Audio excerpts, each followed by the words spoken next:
What do you make of some of your colleagues in Congress celebrating these protesters? Not the violent ones, but protesters on college campuses. You're applauding police action here. Fellow New York Democrats are criticizing police getting involved. I want to read what they posted and get your response. Congressman Jamal Bowman posted this, quote, "As a former educator, I know how dangerous the over-policing and militarization of our schools is. This is shameful and unacceptable. Our kids deserve better, our teachers deserve better, and our schools deserve better." And Representative Alexandria Ocasio-Cortez posted this, quote, "If any kid is hurt tonight, responsibility will fall on the mayor and university presidents. Other leaders in schools have found a safe de-escalatory path. This is the opposite of leadership and endangers public safety, a nightmare in the making." What's your reaction here? Well, it's very selective what those members say. I mean, Jamal Bowman, to talk about public safety, here's a guy that didn't like a vote that was coming up, so he pulled a fire alarm at the U.S. Capitol. He should have spent time in jail for that, if not faced expulsion himself. Anything he says is laughable, and I don't think he's going to be in Congress very much longer.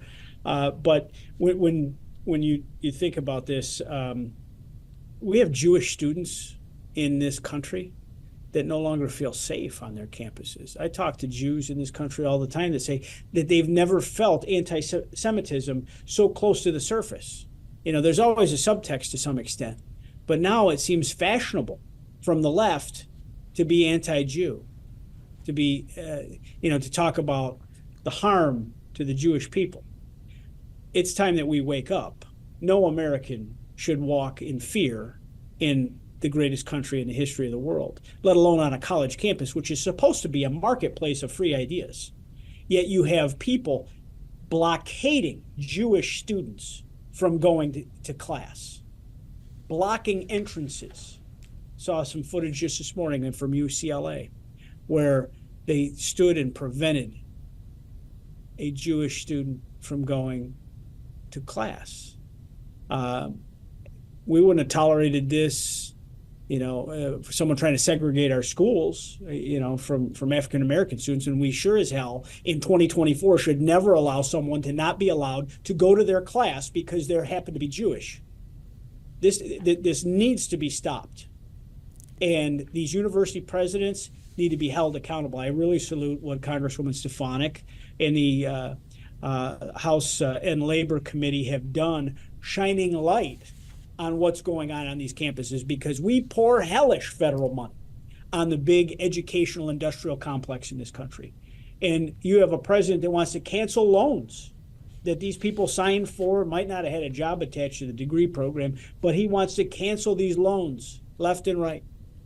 And the American people, I know my constituents say, hell no, you shouldn't cancel loans. And we need to starve off this when we see this kind of behavior on a college campus. This is supposed to be a place where young people go to learn their vocation, to harness their passion into something that makes them a productive citizen, not to make them a hate monger. And that's what we're finding right now. Way more hate mongers being bred on America's college campuses with this anti-Semitic rhetoric than we have people that are serious about a job. I mean, to listen to these, Columbia, protesters worrying about getting arrested because they have finals. Well, actions have consequences, and you deserve to face the consequences for your actions. On Tuesday night, when the police went into Columbia, there was a mixture of both students and what Mayor Eric Adams called outside agitators arrested. They weren't affiliated with Columbia University. Do you have any indication of who these outside agitators are? I have no proof, but let's face it, every time we have a situation in this country where unrest is there, George Soros isn't too far behind, with some of this liberal dark money. You have these dark money organizations that fund, there's plenty of indication they were involved in the Black Lives Matter protests of the summer of 2020, very conveniently in a place where there was great social unrest, pallets of bricks somehow got delivered. There's clearly solicitations out there for paid agitators to go to campuses to demonstrate. There's money funding these efforts to move the students around from campus to campus around New York City. There is clearly a network putting money behind this effort. What Why someone would invest in this to create unrest, I really don't understand it myself. I don't see how this helps our country be stronger, especially if they're supporters of this president.